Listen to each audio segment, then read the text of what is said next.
часто в своей практике вы встречаетесь с апноэ во сне? Для эндокринолога проблемы со сном у наших пациентов – это частая проблема. И нарушение дыхания, нарушение сна, любые другие неврологические нарушения для наших пациентов характерны.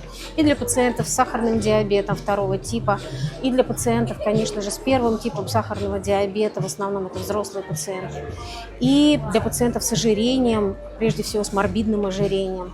Поэтому, конечно же, наше сотрудничество со специалистами, которые занимаются качеством сна, корректировкой сна и вообще изучают все неврологические нюансы, это сотрудничество для нас необходимо.